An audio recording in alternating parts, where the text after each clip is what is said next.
when the right people come together at the right moment, when they care almost as much about winning as they do about each other, they can become the best of the best.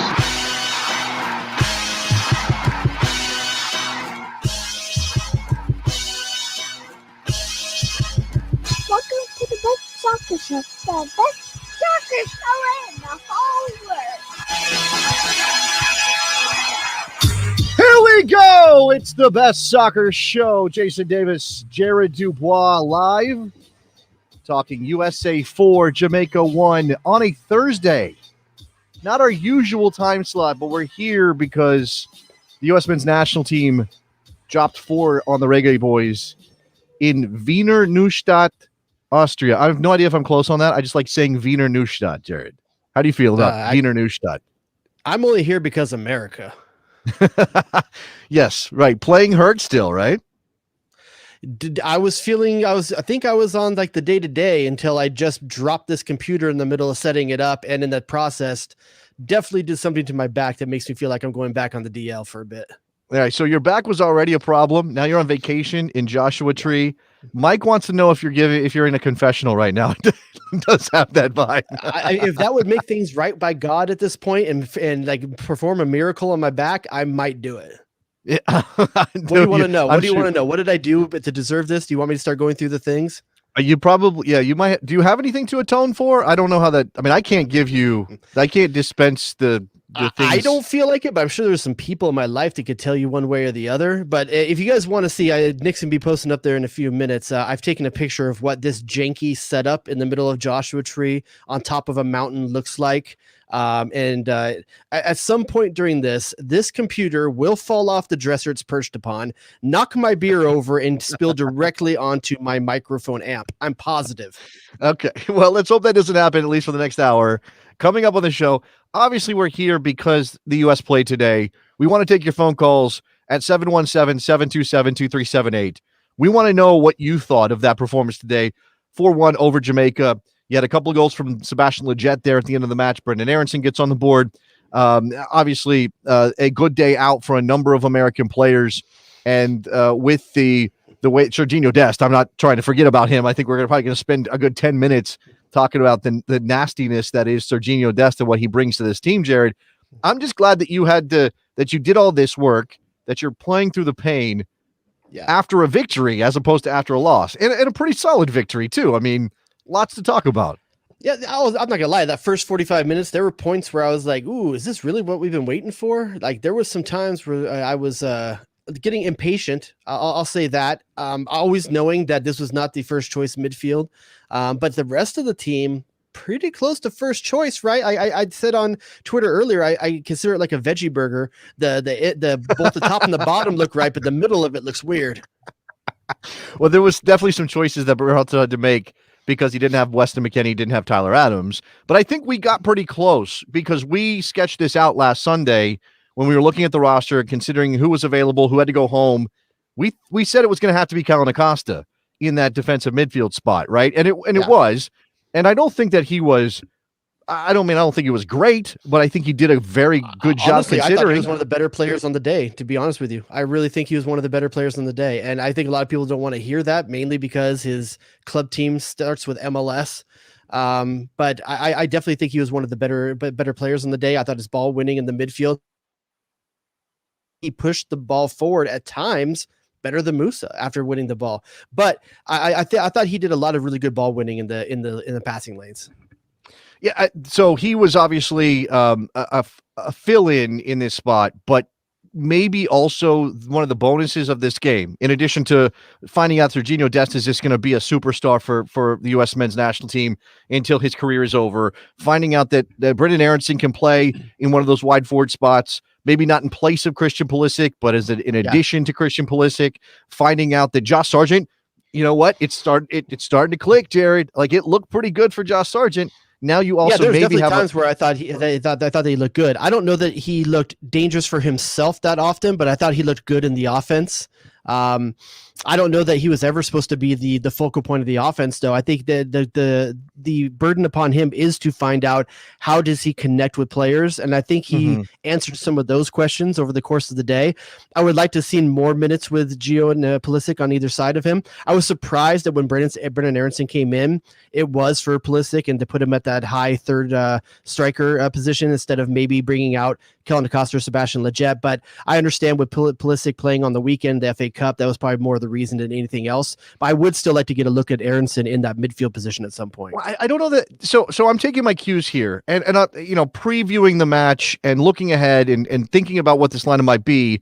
I saw a couple things that it made me scratch my head. It's like almost like people aren't paying attention to what Berhalter is doing. And this is not savant level understanding. This is simply break it down for him, Jason. I'm saying, like, if you look at what he's done in the past, the 4-3-3 is almost going to be 100% the formation. There may be a situation against a superior opponent where he changes things up a little bit, where he adds a body to the midfield, when goes with a 4-4-2, where he maybe goes with a 5-man back line. It's possible. But in this situation, against a CONCACAF opponent where you're trying to impose yourself, his preferred formation is that 4-3-3. You're going to play with 3 central midfielders. You're not playing with width in the midfield, right? Your width comes from your forwards and from your fullbacks. And obviously, that worked out. We saw the combination Pulisic and Dest on the left-hand side was really, really good. And so I think that Brendan Aronson coming into that position is that's a hint. That's the information that Berhalter, and he's not doing it for us. It's where he what likes that means Brendan then is Aronson. Brendan Aronson doesn't have a starting position in this field. I would think that that's probably correct at the moment. And you probably some people think that maybe if Tyler Adams and McKennie are in the midfield, Musa's spot isn't necessarily secured as a starter, and that might be up for grabs. And one of the people that people have spoken about is Brendan Aronson in that playmaking kind of role, that more advanced of the midfield. So what we're saying, though, is probably means that he's first off the bench potentially for one of those two, 4-3.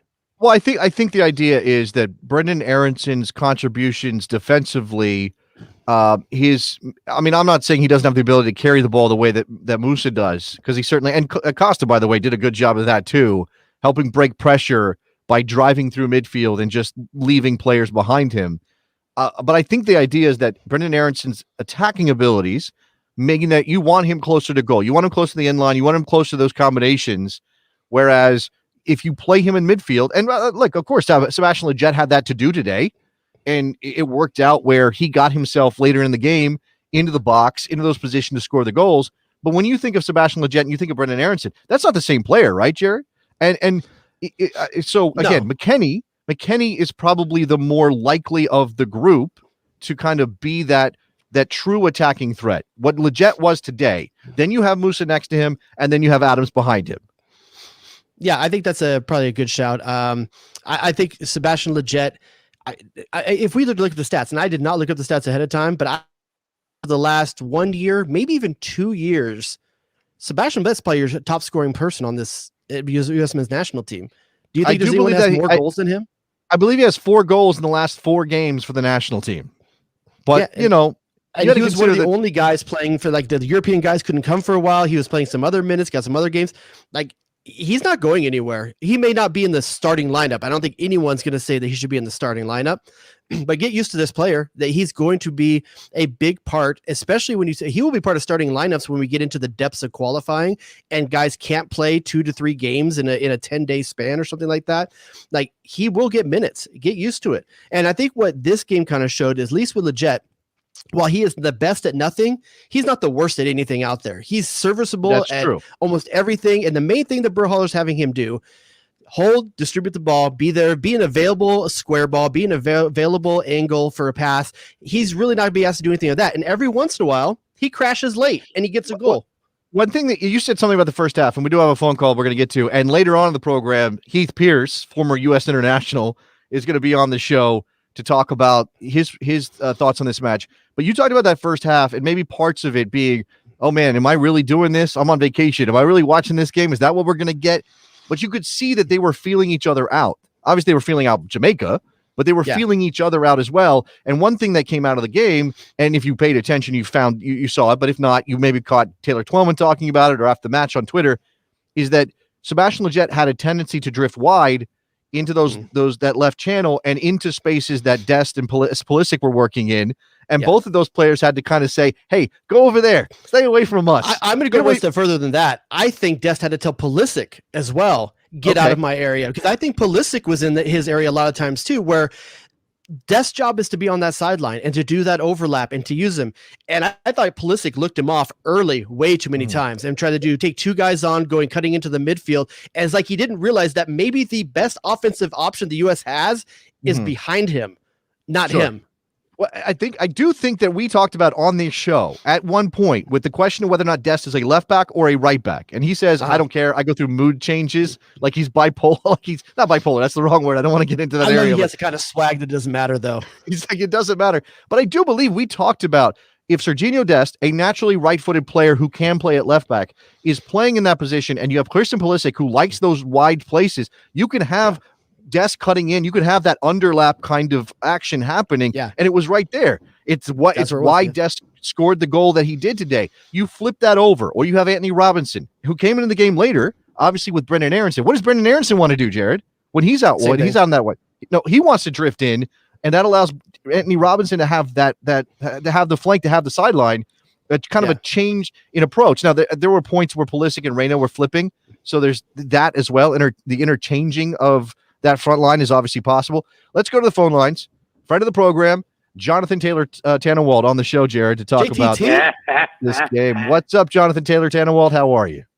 What's up, Jason Davis? How's Mr. Tiago doing? Oh, he's the best. He's already asleep, I assume, but you know. Well, I hope so. Otherwise, my wife's going to be very mad at me. But go ahead. I was just going to say that, as far as I'm concerned, Serginho Dest is just fine left back by me. I mean, if you can hit a ball from 25 cutting in, I mean, who cares? I mean, the shot was taken with his right foot, even though he's playing on the left-hand side. And JT and Jonathan, one thing I want to know, just before we get into breaking this game down a little bit with you, is anyone actually calling you Jonathan Taylor Tannenwald on the streets? Is it happening? Only the people in the Union Happy Hour Zoom. That's all. That's all I care about, baby. That counts. That absolutely counts. All right. So now someone's got to get him a Zoom Happy Hour jersey with JTT on the back of it. Oh man. Yeah, JTT is definitely where it's at for John Tannenwald. All right. So Serginho, you're saying, okay, at this point, based on what we saw today, obviously it's not going to be like that against everybody, but what we also saw beyond the goal is that Serginho Dest is unpressable in a lot of ways. He can break press better than anybody in that team because of his technical ability. He's not afraid to leave you in his dust on the sideline with something slick, technically speaking. If he's the left back, then John, do we have a question at right back? Because it wasn't Reggie Cannon's day today. Yeah, but I think it will be eventually. I think, you've got more depth at right back in Brian Reynolds. And I think Anthony Robinson has a lot of potential, but I have not yet been totally impressed with him. Okay. I think he'll get there eventually, but right now I feel more comfortable with Dest on the left and Cannon on the right and giving up a little bit on the left than I do with Dest on the right and Robinson on the left and potentially giving up more on the left. Yeah, I think Jared, once you start playing tougher competition, is Anthony Robinson the guy you trust defensively on the left? And I think that's what the conversation is right now. You're going into World Cup qualifying. You can say maybe you get more out of Dest on the right, but do you get what you need defensively out of Anthony Robinson on the left versus Reggie Cannon? That's where I'm going to tell you right. Look, and you guys know this, but I definitely feel like it's worth reminding everybody. Anthony Robinson is going to start at left back for the United States men's national team in World Cup qualifiers. That is going to happen because there are just too many games. There are just too many games for it to be, Correct. Hey, this is Dest's job, and he's going to be in there every single time. And I'm not even talking about if Dest is injured. I'm saying there are going to be times where Greg Berhalter says, you know what, Serginho, you sit this one out. We're going to play Anthony Robinson, and that might be Brian Reynolds or Reggie Cannon and Graham threw it in here, and I'll ask you, Jared, DeAndre Yedlin, who I heard today was not in this team partly because of the travel restrictions, and it may not have been that Berhalter overlooked him, but he's pushing his way back into this conversation, right? To be honest with you, if I'm playing a World Cup qualifier tomorrow, my first lineup is Dest on the left, Cannon on the right. My second lineup is Dest on the left, Yedlin on the right, and my third option would be Anthony Robinson on the left and Dest on the right. I would really go that just because Anthony Robinson at times has looked good for Fulham, but since the time he got that red card a few weeks or months ago, I don't think he's been the same player, and I don't think he has the same confidence he had before that. And I still think he's a streaky. He gets it here and there, and he's a young player. He's going to get there eventually. I don't think the time is now. But Jonathan, since we have you on the line, just real quick before we get to some other folks, you've seen more minutes than anyone else for Brendan Aronson. Was how he was deployed today the way that you think he's best suited? Yes, and here's why. I think he's best suited as a guy coming off the bench. Right now, I think he's a guy who is best suited coming off the bench as attacking punch, and it's to his great value stock-wise that he can play both in the middle and on the left. Does that mean the left is his best position? Mm-hmm. I don't know, but I think it benefits him greatly that he can play in the middle or on the left. And it benefits the national team greatly because it means, as I heard you guys say a few minutes ago, he becomes immediately one of, I think, the top attacking options off the bench because of that versatility. Well, and look, again, there are going to be moments during World Cup qualifying at certain points. Obviously, look, there's a Gold Cup coming up this summer. Who knows if Brendan Aronson would be in line for that kind of tournament, or maybe he goes to the Olympics, which again, that who you send to the Olympics if, and this is all if the United States qualifies on Sunday by beating whoever comes out of Group B, and we will be on the air Sunday night after that game to figure that all out. But if you have an Olympics, you have that. You've obviously got qualifiers. I think Brendan Aronson probably is a senior team A squad player, Jared. But I with Jonathan, I agree. He's probably maybe against better competition, best off the bench. But I could see him starting against some of the smaller nations. If Pulisic was hurt, would your first move be Brendan Aronson into that same position Pulisic plays, or bringing Tim Weah in and asking him to move to the right and Gio Werner maybe go to the left? Which would you rather have, Tim Weah or Brendan Aronson? Ooh. Well, I mean, I like all those options. Can I answer that question? Yeah, go ahead. Pick your poison, John. Can I answer that question? I'd like to have that much depth. How's that for an answer? There you go. That's what I'm saying. And it's going to be opponent dependent. 3 of these 4 qualifying windows have 3 games in them. Yep.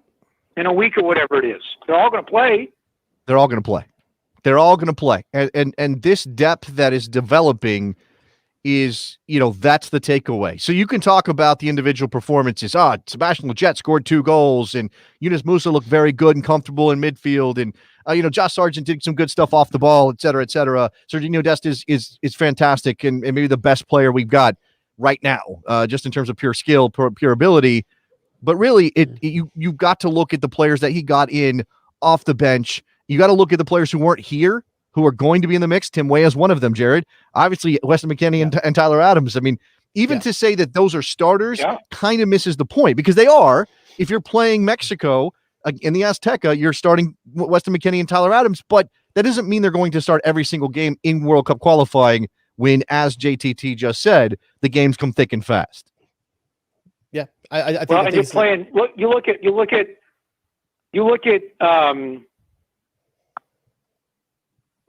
as just one example.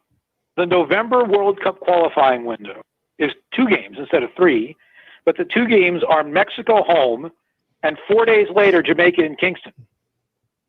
Yeah. You're playing everyone in Mexico. Yeah. Right. Every starter in Mexico. Yes. And you're playing Sebastian Lletget, absolutely. But you've got the depth. You've got the depth to go down to Kingston with, a pretty good team, all things considered. Well, what's the rule of qualify? The one that the United States ultimately ended up breaking. Qualify is the rule. Well, I understand that, but what's necessary to qualify, John? It's necessary to win your home games. win at home. So you throw everything you've got into those home games. Now, look, if you go to the Azteca and you think you got a shot to win, and Adams and McKennie and Pulisic and everybody is healthy and rested and ready to go, yeah, throw it all against the wall. I would love to beat Mexico in the Azteca. That's where this program should qualify. be, though, Jason, where you should think you can get a result at Azteca. No, That's I understand. where this team should be. I understand that, and I'm the guy that was Okay, just well, on. now here's. Go ahead, JTT. You want me to raise the stakes even further? You put money Sure. on it? Because I will. Okay, I'm waiting. They go to Mexico and Costa Rica in March 22 in the same swing. And that, by the way, that's the Get the tail job done end of. before then. That's the tail end of. Hopefully things are locked in by then. Yes, exactly. So again, and I was trying to pull the schedule up, but John's got it off the top of his dome piece because he's got it like that. I pulled it up. Don't worry. There's definitely a rhythm to this thing, right? And if you are still struggling to claim your spot in the World Cup by the time you get to that Costa Rica game, by the time you get to that Mexico game, you're in trouble, right? And there's really everything is either you're playing everybody because you have to win the game, or you're playing everybody because you can, because you've already qualified effectively. So, I think you got to run up this thing as you can. It's not going to be easy. If they have to go to El Salvador and Honduras in two of their first three qualifiers, that's not going to be easy. But they've got to. I hate to use the phrase "run up the score," but they got to run up the score early on in this thing. Well, that's and all the more reason. Wait, hold on. This thing being qualifying, or this thing meaning those games? They've got to run up. They've got to run up as many points as they can early on, so that the games in Mexico and Costa Rica matter as little as possible. Yeah, agreed. No, I think that's absolutely what you're looking for. And again, the goal, like I said, the goal is to qualify. That's you put that above everything else. When you consider the depth here that the United States is developing, it certainly leans in that direction. John, we're gonna let you go, move on, but I do appreciate the phone call. JTT, Jonathan Taylor Tannenwald on the program. Thank you, John. Always a pleasure, fellas. Be well. There goes John jumping in here. Again, Heath Pearson just a bit, so we'll get his perspective on all of these things. How do you balance this out? A few minutes for some other callers if anyone wants to squeeze right in here. Maybe you have a different take than Jonathan. Maybe you got something else that you want to say on it. But I definitely I definitely want to know who's people, who caught people's eye. I mean, look, Serginho Dest is going to catch everybody's eye, right? If you say who are the best three players in the game, Serginho Dest is going to jump off the page. But I would love to know who else people were looking at, because I do think it says something about you as a person too, right? If you're like, oh, Yunus Musa is one of those players for me, I know what kind of person you are. I definitely have a player that I want to ask Heath about when he gets on. Someone that I didn't think had a good game, but I'm gonna hold that for him. But in terms of things that were going well in this team, I think Pulisic came into the game eventually well. I think early on he was definitely doing too much. He was trying to take too much on his own. And I also think at times Gio Reyna early in the game was doing the same thing from the other side. I think he was taking too many people on, squeezing some passes, didn't have to be there. But eventually both of them kind of settled in and found a rhythm that I thought was pretty good. To be honest with you, one of the players that stood out the most to me was Luca De La Torre. Those After last he like came 15 in, minutes. Yeah, when he came in, I thought he looked really comfortable playing just behind those three, distributing, going into the 18-yard box, finding little cut passes into space.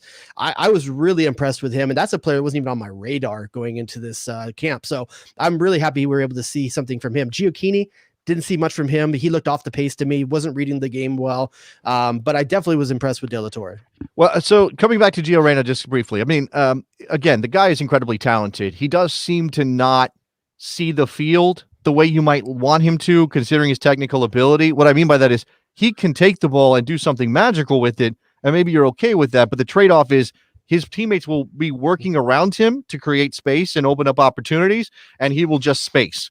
And there was at least one moment where Reggie Cannon is making a run underneath him, I think, and it is there. He's got, if he puts the ball in front of Reggie Cannon's got 10 yards to the end line to make something happen, and Reyna just blinks off, lets him go by, and I don't know what Gio did with the ball after that, but the point is, listen, and Pulisic was guilty of the same thing with Dest early in that game too. He did the same thing a few times. So I think there might be some pressure that these guys feel as the Chelsea player, as the Dortmund player, to say like, hey, I got to show that I can put this team on my back. And I think what we really want to see is that they register that most of the players on the field with him are at that level at this point, and they need to trust him. They need to trust him. Now, is Sargent at the same level as them? No. And Wes McKinney and Tyler Adams aren't there, which probably even accentuated their feeling of having to do more, take the team on their back. But this team is at a high enough level that you can trust your teammates. Yeah.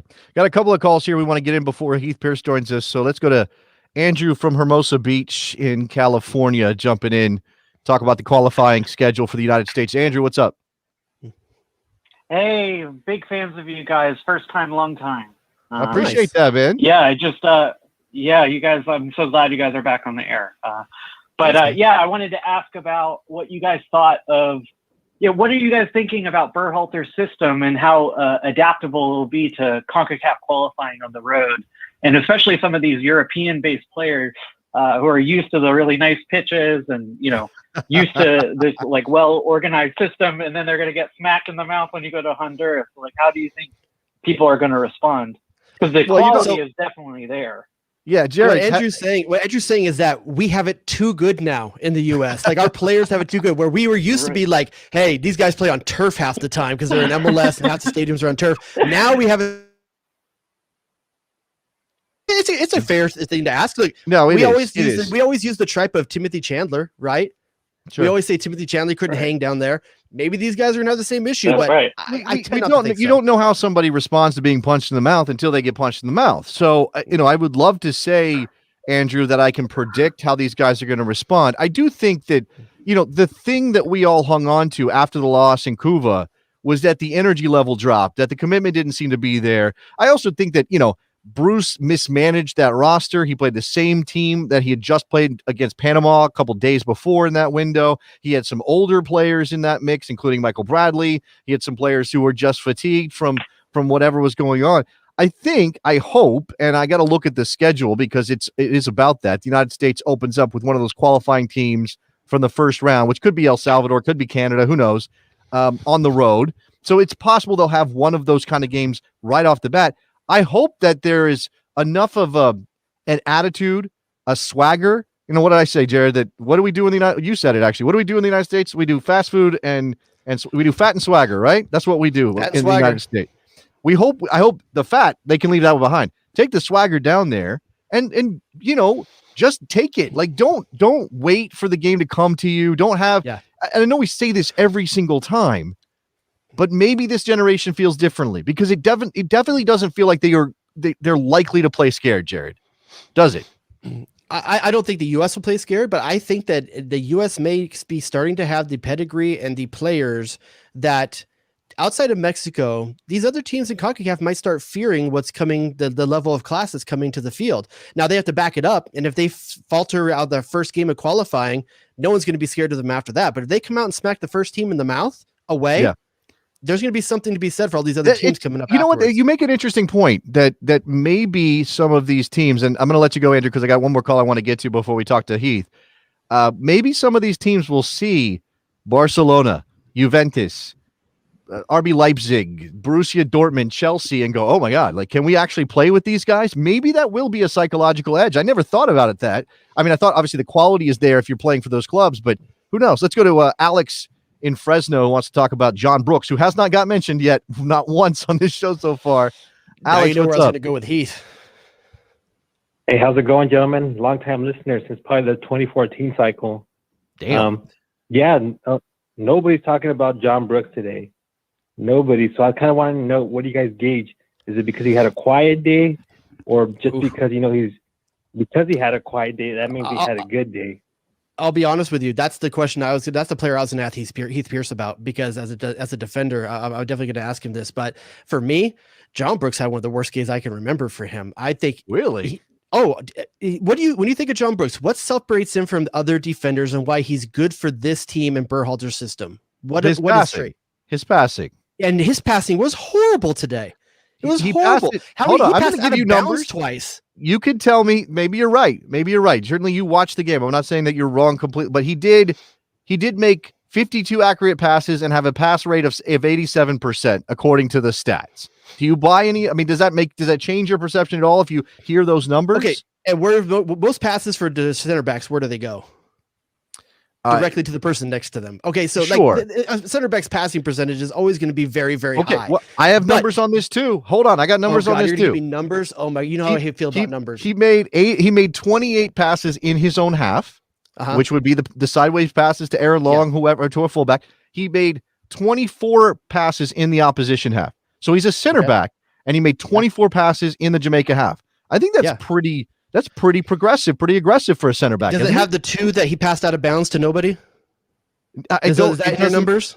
It doesn't say out of bounds passes on here. Are no, the ones where he that. passed where the guy couldn't get to it on the, because there were passes out there that I do not expect John Brooks to make. And listen, I don't expect him to be perfect, but I expect him to be better than he is the guy. We're not even talking about another second center back other than him, right? He's the guy.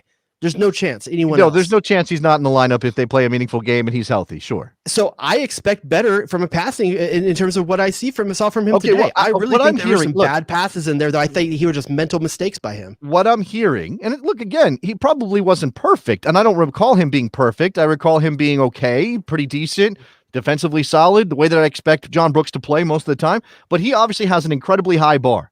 Now, if you were trying to talk about the bar for performance in the U.S. men's national team out of this group, I think John Brooks might even have the highest bar beyond Christian Pulisic, beyond Serginho Dest, only because he's so young and we've only seen a couple of times of it, right? Who else are you holding? I think he's a good passer. I think he's a great passer. I think that he's one of the best passing defenders we've ever seen in the U.S. I just didn't think that today. I thought today he made a few mental mistakes that I don't associate with John Brooks. Okay, that's a fair take, but it doesn't mean he was bad, right? You're just saying he wasn't up to John Brooks standards. He wasn't up to the Brooksian standards. Fair to say. Yeah, okay. I mean, I think that's okay. It maybe is a little unfair. And there were other times where he stepped into the midfield constantly and did well. He broke line, his own line, stepped into the midfield. And then I felt like he could have kept going with the ball, and he just passes it 2 feet to the guy, and it stops the play. It kind of dead. Instead of keep going, big man. Big Shaq winning the break. You're grading John Brooks on a curve okay, what did you make of Aaron Long then in his performance? And then Chris Richards when he came into the game? I thought Chris Richards wasn't very good. I didn't think Chris Richards was very good in this game. I think he looked nervous. There were a couple of nervy back passes to Zach Steffen. A couple times he almost got caught in possession, toying with it a little bit because thinking whether or not he should pass it back to Zach Steffen. I think that Chris Richards is the future. I think he's the right-footed John Brooks. I think his spot's going to be there one day, but he looked nervous today to me. Okay, I mean I think that's a fair assessment too. I didn't think Richards was great.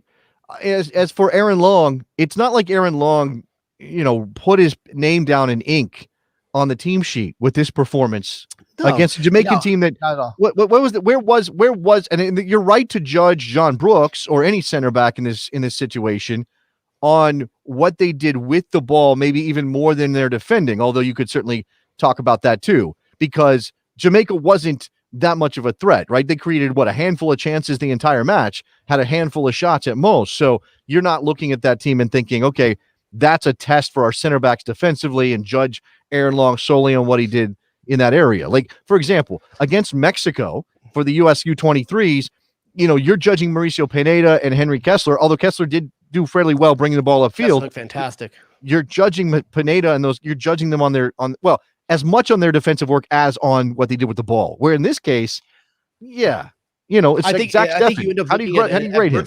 I think I end up looking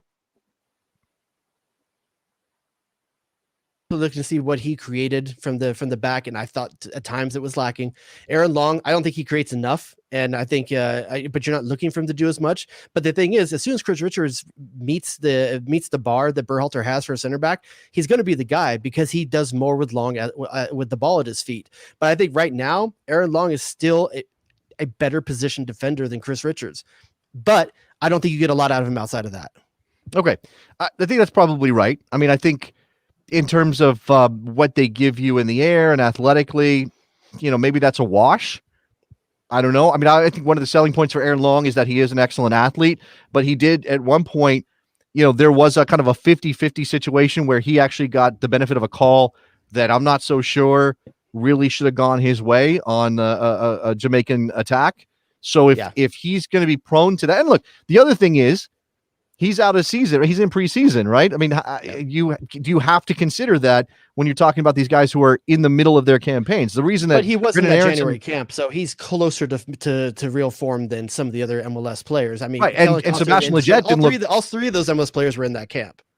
Yes, and right. Sebastian Lletget didn't look bad, despite the fact he's in preseason as well. I mean, he was a part of the January camp as well. So, all right, we're gonna try to grab Heath Pearce here in a couple seconds. Thanks for the call, Alex. Appreciate that on John Brooks. We're gonna try to grab Heath Pearce to talk about his take on this game. When we're looking at this schedule, Jared, and we're gonna do this. We're gonna look at the schedule. We were talking about going down to Honduras and that being a test for the men's national team and these players who are not experienced in those kind of environments. That's the third game of the qualifying campaign, and it's in September. So remember, there are 3 games in September. They start off with one of the qualifiers from the first round or the third round, whatever they're calling it, and then they play at home against another qualifying team that we don't know yet, and then they go to Honduras. So how do you balance? Like, how do you build yourself into that? Do you play your best team in game 1 on the road against a qualifying team? I think you can. If you have the right players, I think you can, because you're getting your weakest opponent second. The one that's yet to be determined is guaranteed to be the weakest opponent you have. So I think you can make changes for that game and still get a result. I think you try to come out the box heavy away, get 3 points if you can, a tie at worst. And even if it's a loss away, it doesn't change your qualifying campaign too much, but I still think that you go hard for those 3 points right out the box. All right, we're going to get Heath Pearson here. I'm sorry, I clicked a button I shouldn't have I clicked. That's for Nick to do. Let's add Heath Pearce to the program and get his take on this national team performance. Hey, what's up, Heath? How you doing, man? What's going on? Can you guys hear me? Yeah, you're a little low. We need you. Go. There you go. Dude, I was just on this mic earlier, and then it's always like I sneak out and then I come back in and the kids have played with all the dials. So it's kids are the devil. Yeah, well, that seems like a problem considering you're doing orange slices with Mark McKenzie. You're on this on the Galasso show all the time. I see you doing stuff for CBS. So you got to get the mic right. Yeah, like the most important thing. It was right earlier, and then again, like I was like, oh, okay, you guys know how it is when you finish anything, you kind of like you're kind of spacey, you're a little bit loopy, your brain is kind of going 1,000 miles an hour, the adrenaline, and so I just walk out, and I should close the door because they're not supposed to be playing in here. Every time I come back in here, I'm like, oh no, there it is. All the dials are Kids see knobs and dials. It's like a jet. They're in a cockpit. Like, oh, this is cool. What does this do? Yeah, it's right. But here I am. Hopefully it sounds better now. You sound good. So we're talking this out, 4-1 over Jamaica. What does it mean? Who looked good? I do think we should get some overall thoughts from you before. I know Jared's got a specific question about a specific player, but let's get your thoughts. I mean, again, this is a friendly, but it's a friendly against a CONCACAF opponent who's maybe not where they want to be because of various factors, and it's in Austria. How do you judge this? Yeah, so to just sort of check Groundhog's Day off the list from our last talk, it's hard to judge against these opponents, right? We continue to not have.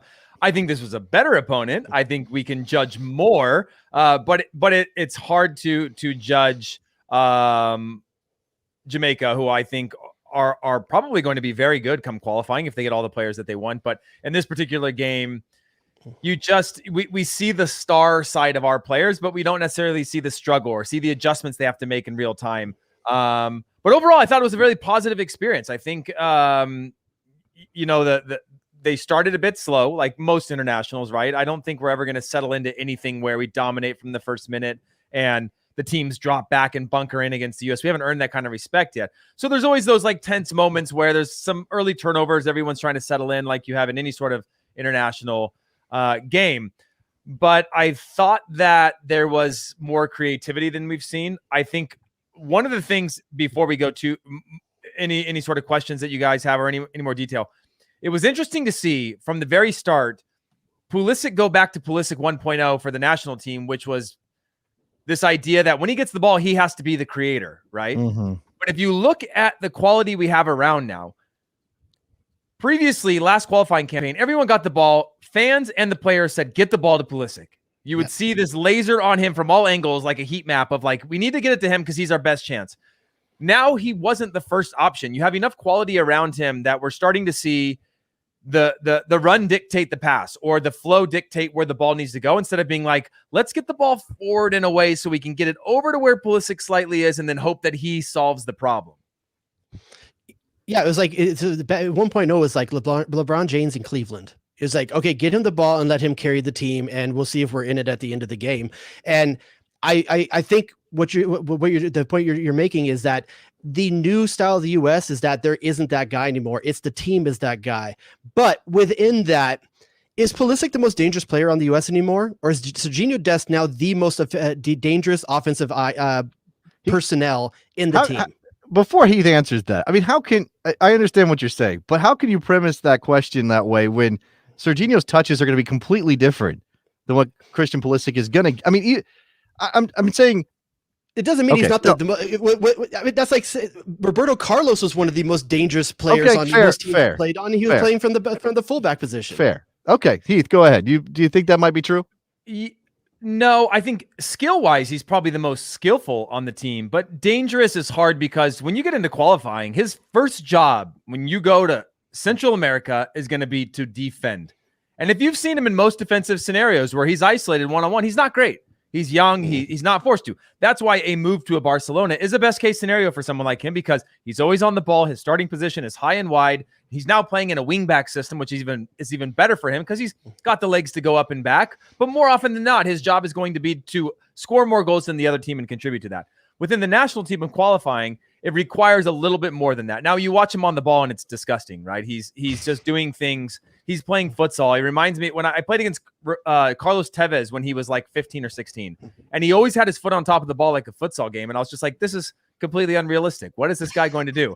And then you get close to him, and he rolls it one way and you go that way, and he's like gone the other way. And so, in that context, for sure, there's been a lot of talk today about him being on the left and Pulisic being on the left. I think that could be good. But when you play against teams, again, that are organized and are just going to go like, hey, we saw the match tape from last time, we should probably force these guys wide, right? Mm-hmm. You're not going to necessarily have that much width because Serginho wants to cut in, Pulisic wants to cut in. But certainly Pulisic is not necessarily the most I think there's a number of attacking threats that will only make Pulisic better when he realizes like, oh man, I've got better options now. This team is far better now than it was in 2019. I've got people around me. I can trust Serginho Dest to, when I lay him off into a good place, he's going to make a good decision with it, versus that sort of like, again, that LeBron mentality of like, well, I could give it to you, but I like my odds better. I think maybe more than LeBron, it might be Kobe. I mean, I'm not trying to. No, it might be more Kobe than LeBron. One thing that came up with Serginho a little bit today, I saw this like, oh, look how good he is in the attacking end of the field. Why isn't he a winger? Or obviously at Barcelona, he's playing a different role. He's playing a wingback role. He's allowed to get up higher up the field. I just don't know that would ever be a smart decision to make for the. I mean, first of all, the way that Berhalter wants to play with the 4-3-3, there just isn't a wide midfielder in that setup, right? So what would you do? You turn him into a forward? You don't want to do that either.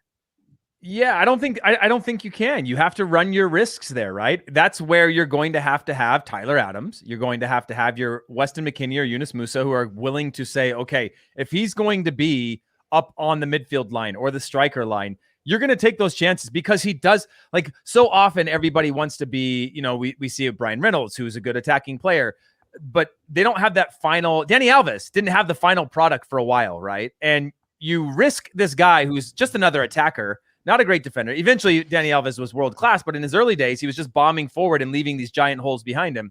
And I think that's something you're going to have to accept as a team, because you can't have him as a midfielder. I'm not sure that makes sense as a midfielder. He's specifically in a wing-back position at Barcelona, because if you watched him a lot of times isolated, he's not a great defender. So you put Mingueza in there, and he can defend, and he can be a little more two-way. So I don't know if that answers your question, because it is a tough thing, because primarily as a defender in a back four, it's going to be to defend. Well, okay, so I know Jared's got a question, and I'm sorry, I'm hogging all of Heath's time here, but that would lead to, and we've seen a couple people in our chat already say, why don't you play a 3-5-2? Why don't you play a 3-5-2? Is that something that makes any sense? The whole thing right now, right before qualifying. No, I don't. I'm not. I'm asking the question because it's been presented as you have some center back options. You have a player who might be world class as a wing back.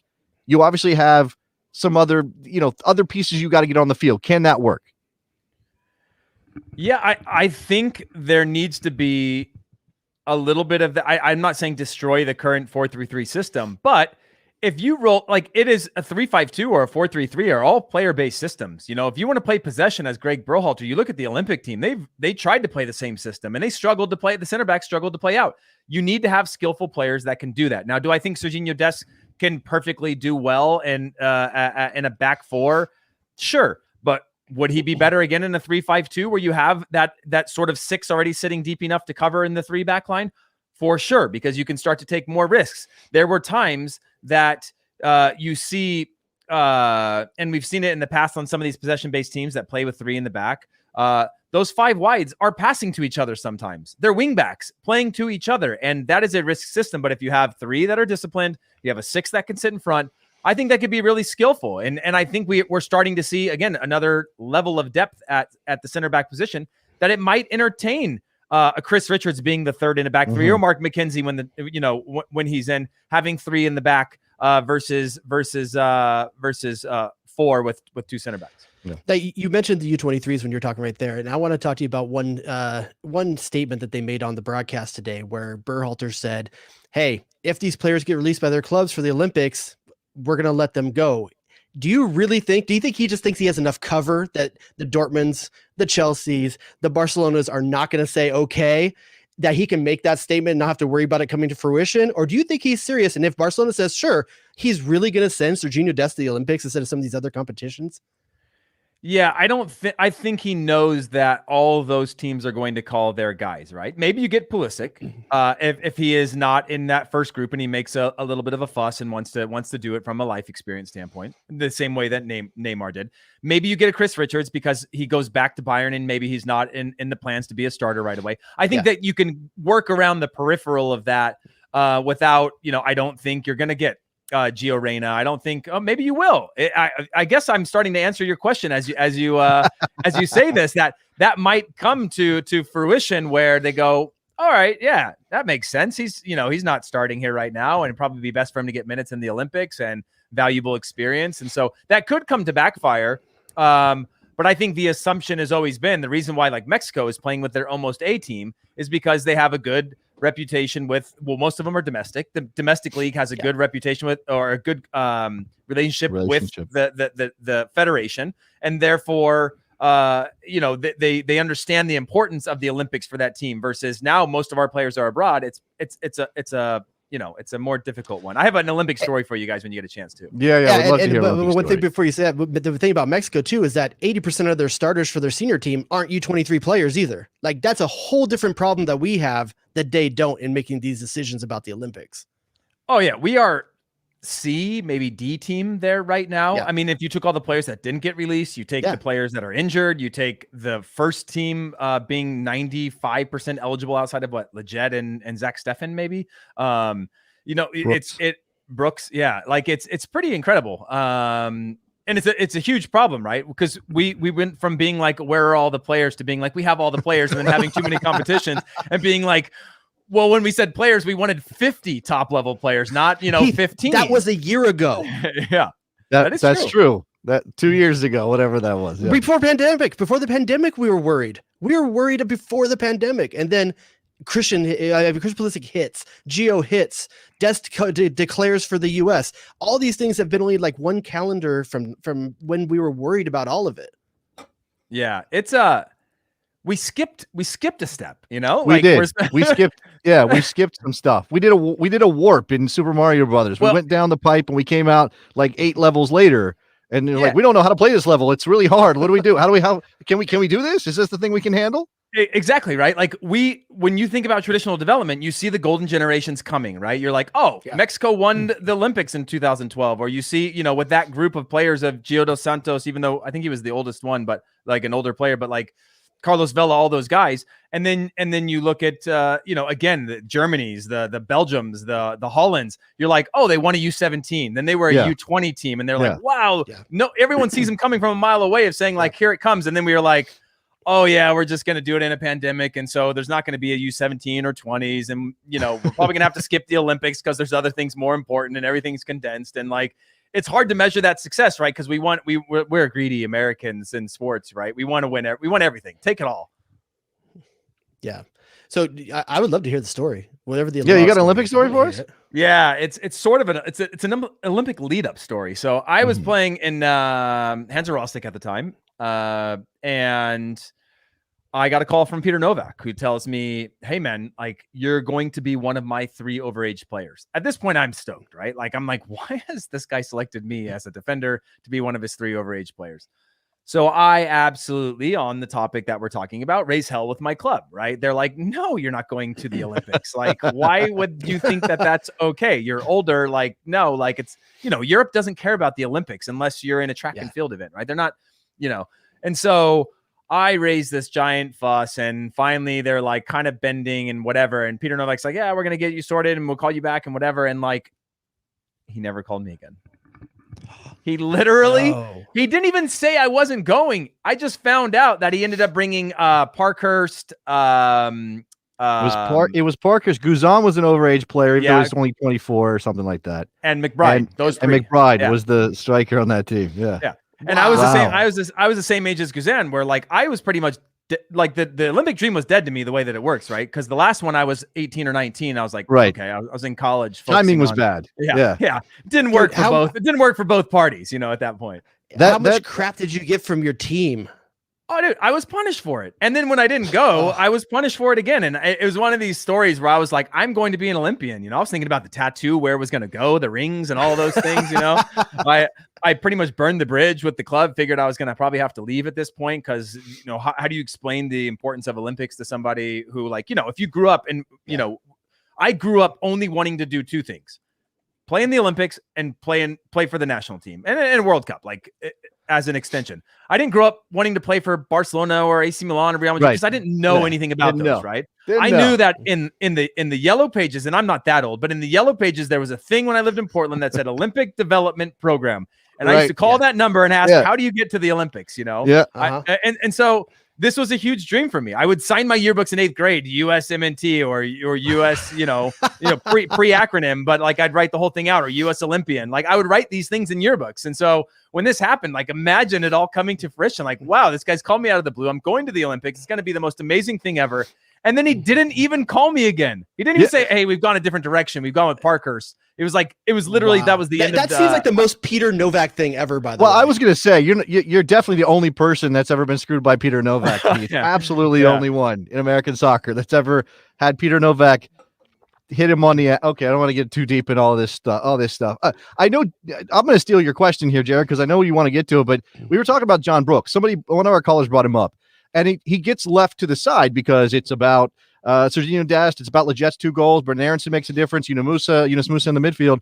What did you make of John Brooks today? I thought that he was solid. I think he was good on the ball. I thought he had a couple switches that were off. He had a few passes that were long distance passes that were off. He wasn't, that back 4, I thought, put out a couple fires. We're very quick to say how good the U.S. was, but there was a few moments that with better players, Jamaica might have some clear chances on goal. So I thought that he was solid, unnoticeable, in my eyes, right? When I was looking at like moments in time, I was like, oh, Leget took a while to get into the game, and Musa was really good. And I was actually surprised with Kellen Acosta's contributions of obviously sort of roaming free and Musa having to sit back for him as he went into the attack, but very comfortable, right? After that long not being in the national team, you can fall off, or you can kind of restructure how you think of a player. And so when I didn't really even stop to think about Brooks, just because one, he's sort of the foundation of what that back line is going to be in terms of experience, in terms of age. Yeah. And so I'm, maybe I looked past him in a lot of ways. What was your guys' take on him today? But the thing that he's bringing is that I thought his passing was off a bit today. I definitely did. I think a couple of passes is straight out of bounds. And when I think of John Brooks and what he does so well for Hoffenheim is those long cross-field passes to the guy out. And you just didn't see that today. And maybe that's because that just wasn't on, and good decision-making by him, if that's the case. But I am used to seeing him start more of the offense from back there. And I thought today, a lot of the balls through the middle were forced. I thought a couple of the passes were off. I thought defensively, fine. And to Jason's point, he still was like 80-something% passing.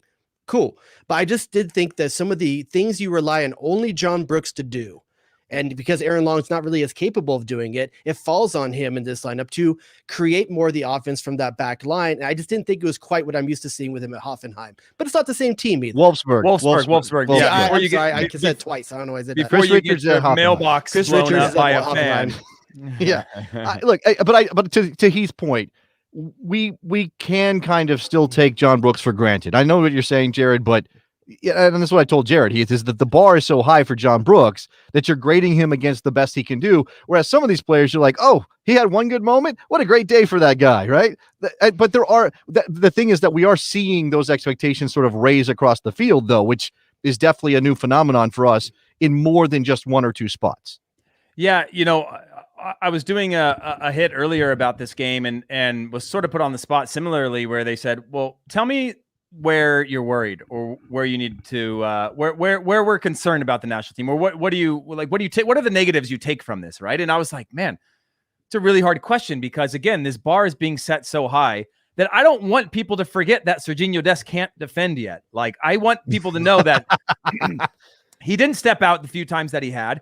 He got beat on a 1-2 and left some real acreage behind him, and on a little bit of a lazy defensive play there. And again, that's not the end of the world. It's the fact that, like, he has the ceiling high enough to be a complete player, right?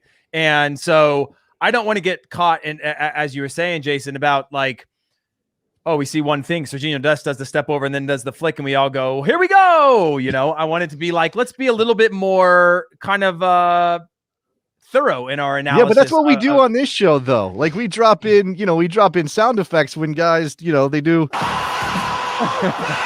That's what we do, though. That's what I want. It's funny he mentions the 1-2 by Sergiño Dest, because I literally got a text from someone that says, see, he shouldn't be playing on the left. And I'm like, this isn't a left or right issue. No. This is him not following his mark.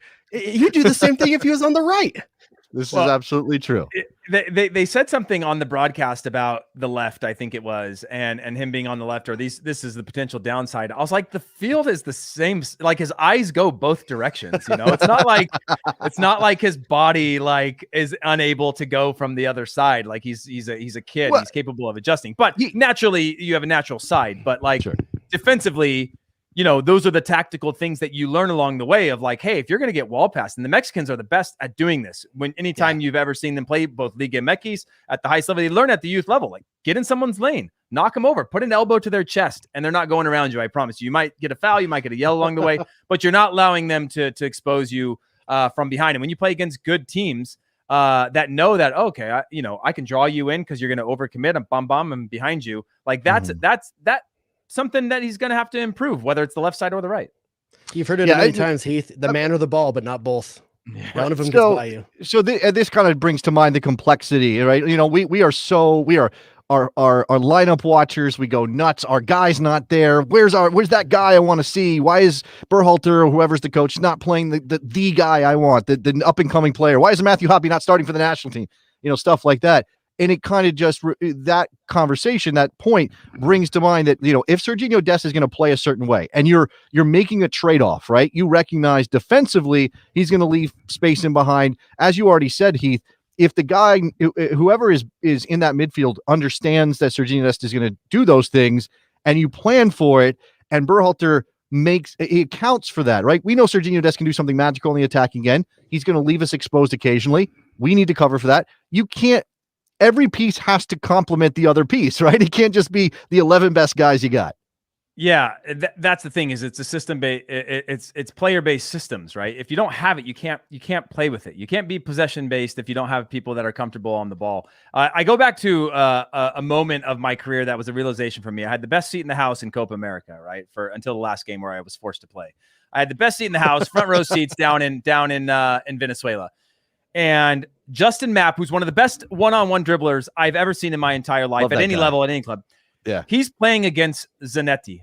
And Zanetti on that wing had Verón shift over, right? Which is that, like, they were going to expose the point I'm going to get to so I can make it short is Argentina was overexposed in a lot of areas of the field, but this is where they were going to close the game off, right? They knew he was the threat. So every time they would just force Justin to slow down, Verón would come over and Zanetti would slow him down, and they literally took him out of the game. And they're like, okay, he's done. Because if we can just eliminate these few things, we can allow the left back on the other side to cheat up the field, and we can avoid all these types of situations. And it was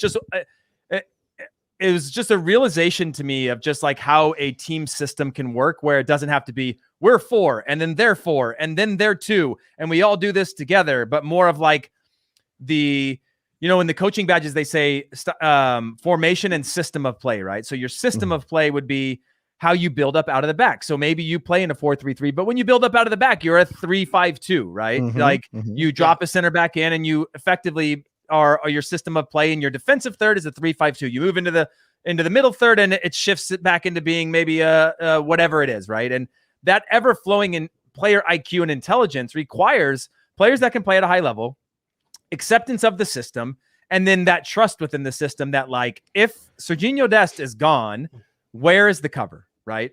And it shouldn't have, Brooks is going to have to talk about it. The goalkeeper's going to have to talk about it, but there has to also be an intelligence in the team of saying, we know he's going to be there. We know he's going to be overexposed. Somebody has to slide into that position and know where the solution is, or where to avoid or mitigate risk. And I think that's the next phase of those player-based systems. Yeah, and I think that's part of what you saw in that final goal, where people can say, yeah, Reggie Cannon should have stepped out to the guy that was on him. But what really need to talk about is that there was a Jamaican offensive player that ran through 3 defenders, and no one picked him up as their guy. Having that know to fill into that space, which one of you is going to commit when that guy steps out like that. And it didn't happen. And everyone's roasting Reggie Cannon, rightly so. He should have stepped out. But there's a guy that just walked right through your defense. So I'm talking to a couple of defenders. I don't know if you have that Jamaica goal in your head. I mean, well, you're a defender. You may not be you may not have been near the Olympic team. I know how to foul. I know how to down foul. in Venezuela, but still. I was so close to the Olympic team, guys. So if you could just put that in the blurb of like almost Olympian, that would almost be great. Olympian. Well, look, so I think watching that back, it does look like Chris Richards just kind of gets lost there, and he gets blown by. And we were talking about Richards, so let's finish this up here, Heath. I don't need your full portfolio on Chris Richards in this particular game, but in that moment, should he be doing better? What should he be doing in that moment, trying to make sure Jamaica isn't exploiting the United States on that counterattacking opportunity? Yeah, that's a moment of lapse, right? If you break down the whole play, you look at Reggie Cannon. Okay, he withdraws, he holds himself till there's cover, and then at a certain point, he's got to step forward, right? He freezes a little bit too long, and it's that moment decision where you're like, "Oh shit, I should have stepped," because you can close him down and make him put his head down and make him uncomfortable. He ends up staying. That allows that type of pass. But yeah, with Richards, it's the same sort of thing. I think he plays in it. I'm almost positive Hoffenheimer playing in a 3-back system as well. Right now. And that is very different in terms of who's around you and who covers that type of space. But at the international level, and this is not even a great example of it, you will get punished for a half chance. We saw it in even at the Olympic level against Mexico. A half chance, a one mistake, you give somebody enough time, they're gonna score. And yeah, Zach Steffen could have done better from the angle. But to focus specifically on Chris Richards, there is just still a lack of experience for him, right? Like, we're excited about him. We're excited about what he's going to be, the prospect of him. But if you shut off for one moment, you get lost. Teams have played at a high enough level and enough games, regardless of who it is at the international level, you could get scored on. And in that case, they did. All right. Lots to talk about with this game. Obviously, Northern Ireland on Sunday, so we'll have a chance to see them play again. Heath Pearson, everybody's checking out Orange Slices with Heath and Mark McKenzie. And again, Heath's all over the place these days. What else, Heath? What should we know about? Where are you going to tell people to go? Well, I probably wouldn't have the time for you guys if I actually made the Olympic team back in the day, like I just want everybody big time in us. If I would have won, I could have chucked that football over the mountains, like if I would have won state, things would be different for me right now. But no, Orange Slices is again, a podcast we're really excited about, obviously, getting, especially in this era, we're trying to talk a lot of national team, just like you guys, and really galvanize that sort of sleeping giant of fandom that I think have gone through a lot in the last couple of years. And then if you're a U.S. soccer fan in general, you've been through a lot in your lifetime, outside of all of the big trophies that we've been able to ride the coattails of with the women. So it's just a fun time to be talking national team soccer, and that's what Orange Slices is, just like Best Soccer Show. And so that's probably the only thing I'd want to plug, other than the fact that my kids My kids are ruining my. Well, you got to go sit them down and No. talk to them, Heath. And maybe that's what we'll do. We'll let you go have that conversation. Get them to stop messing with your stuff. Thank you very much, Heath Pearson, coming by to talk U.S. men's national team. Jared, I think we just got a couple minutes here where we do some business. Thanks, Heath. To wrap things up here with this performance and obviously remind people this is not our normal slot. We're usually on Sunday nights live talking American soccer, and we're gonna be able to talk. We'll talk about the U.S. men's national team on Sunday after they play Northern Ireland in the middle of the day, and then the U.S. men's U23s are going to be playing in a semifinal at the Olympic tournament in Guadalajara with a chance to book their place for the Olympics. We'll know by then, by the time we hit the air at 9 p.m. Eastern, whether or not we're going to the Olympics. And right now, Canada and Honduras are playing in Group B, so we'll be playing one of those teams more than we'll be playing one of those teams. As with a number of players leaving and a lot of roster changes going to be happening, starting lineup changes happening before the Sunday game, what's the one player you want to make sure gets on the field? And I don't know if we can say DK because from what we heard today, picked up a knock big enough not to dress today. So is that just maybe just super safety when you still have a chance, or is there another player out there that you want to see come Sunday? Well, I mean, look, who got in? Okay, who did not get in the game? Tim Ream, not that interested at this point. Eric Palmer-Brown, I don't think he's got it. I'm okay with him not getting an opportunity. Christian Kappas, I think, was here to make up the numbers on in training sessions. Sibachu got on for a bit. If it's a 4-0 game, maybe Kappas gets in just to say thank you, but he's not starting. If you know what, besides DK, and let's hope he's healthy and he gets back, and BDE is a thing for the national team. I'm ready for that. We got BA on one side. We got BDE through the middle. Maybe I'm trying. The interesting thing is, if DK can't go, Sargent's going back to his team. There's a forward position you got to figure. Is that Giacchini then?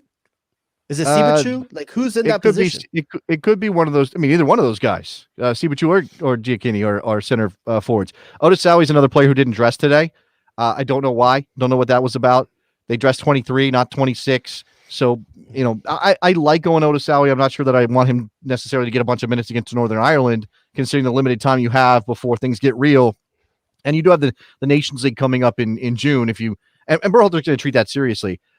Look. Brian Reynolds, maybe he gets on the field against Northern Ireland and gets a shot. I don't know about starting necessarily. It'd be interesting to see if Berhalter wants to see another start with Dest at left back, or if he wants to tinker. And because if he wants, he can play a left back and put Brian Reynolds into that game. He can give Brian Reynolds a start and keep going with it. The Crispy Churro, which is a fantastic name, says that Giacchini is leaving. That's true. Giacchini's going back. He's not going to be available for that game. And again, we just keeping that all in our heads is tough. Dallin down here says he wants to see Otis Sowie. Need to keep trying out possible 6 replacements. I don't think Owen Otis Sowie's a 6. I don't think he is. I think he's more of a Musa type player. 6, 8, and right back. I'm not sure what the right thing is for him, to be honest. I think he can even play forward if you need him to. I think he's even been thrown up there because of his stature and his athletic ability. So, look, I don't know that I have anybody that I haven't seen already that I'm like, I got it. Maybe Luca De La Torre gets more of a run out this time because see him get minutes. I'm not going to lie. I want to see Luca De La Torre get minutes. Now, whether that means start or maybe I want to see him with more minutes than he got in this game, I definitely want to see more of that player and see how he combines. I think Pulisic and Reyna start again, and I think Dest starts again on the left. I think maybe he does give Brian Reynolds a run out and see what happens there. Because if you're Berhalter, all you're trying to see right now is what's working, like what are the chemistry things that are working. And I don't think you saw enough of Dest and Pulisic to be totally convinced that they have a good understanding of how to play with each other yet. And I think you want to get more minutes of that. And so I don't expect that to change. But I think there is something that you got to solve the problem of offense on the right. Gio Reyna is not getting enough help. And part of that's because Reggie Cannon can't go forward as much because Dest is always up there. That's true. But you talk about understanding between Dest and Pulisic.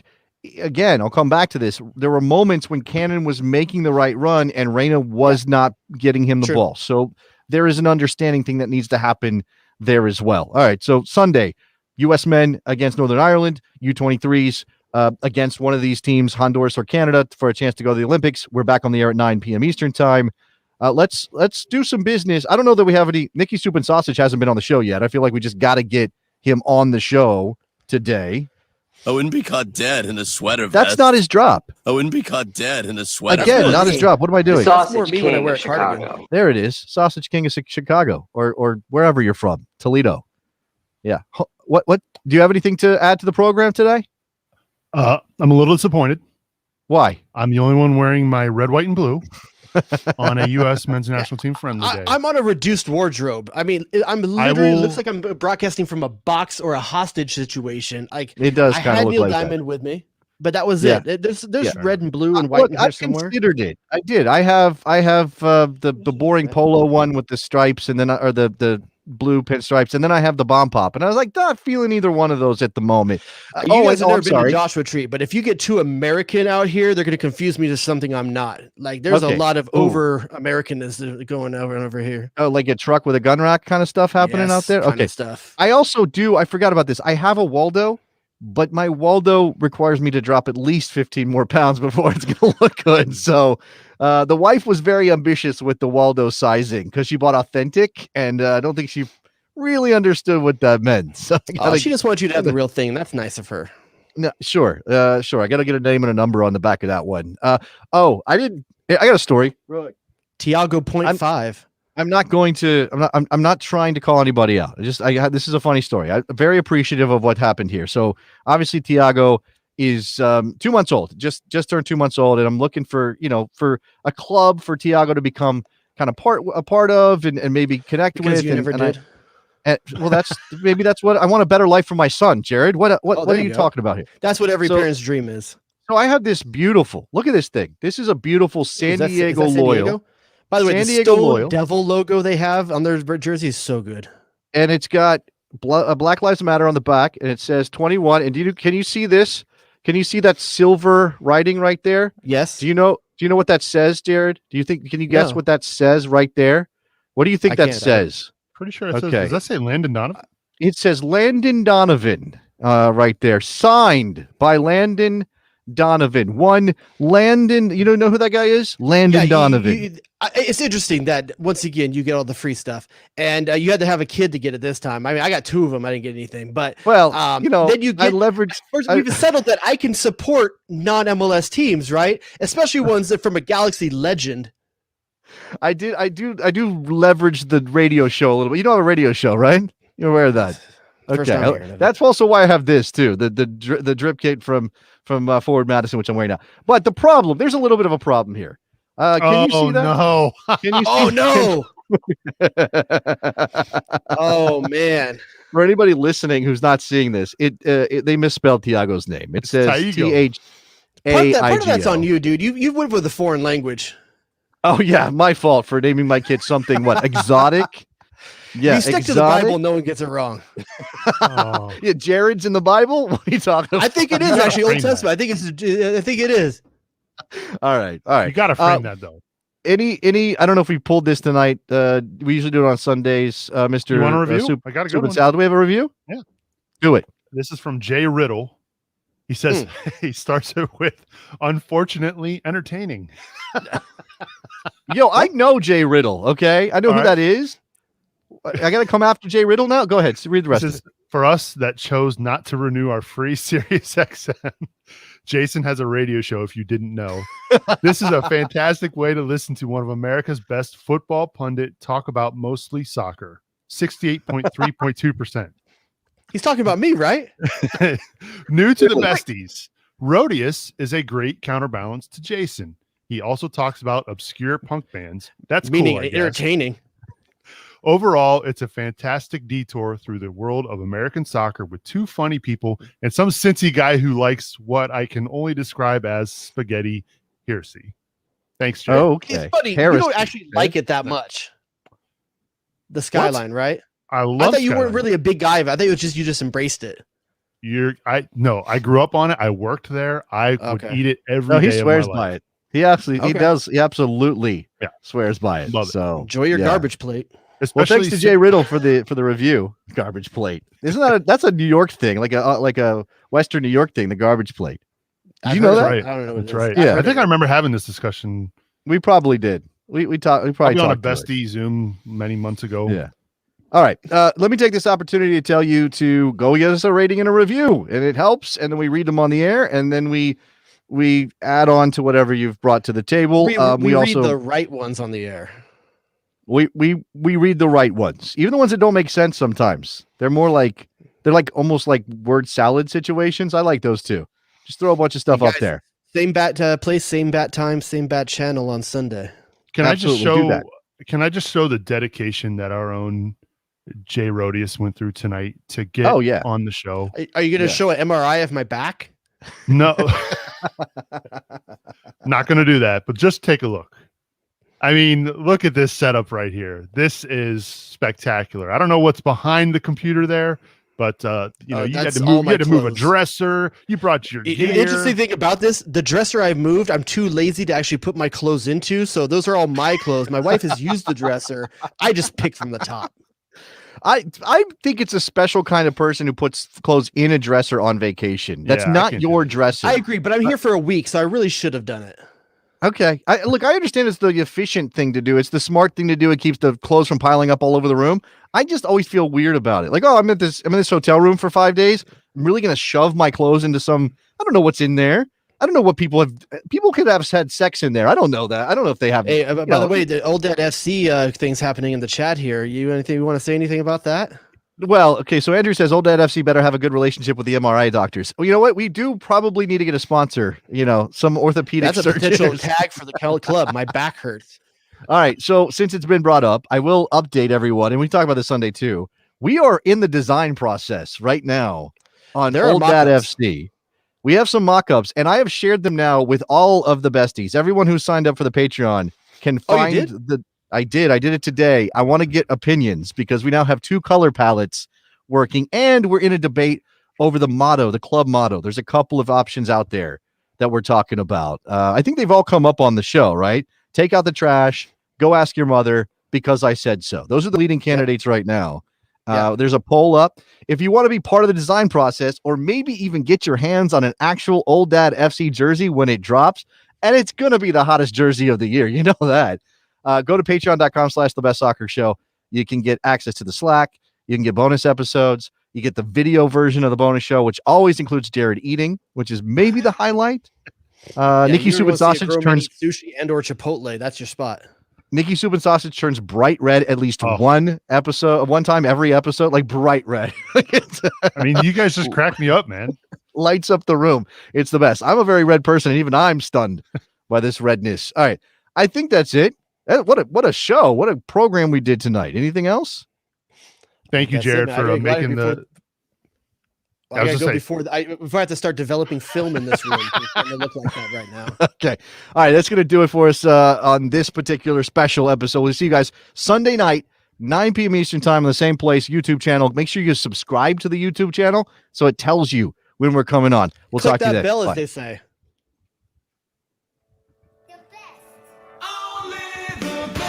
Get to the chopper! Danger zone! And or hello. Michael freaking Oscar Fiscal.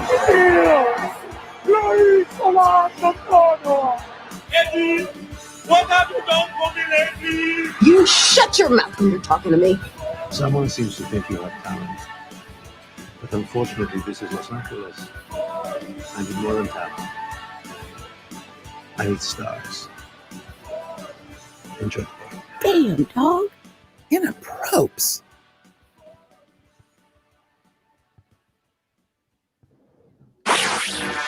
Jay Rodius.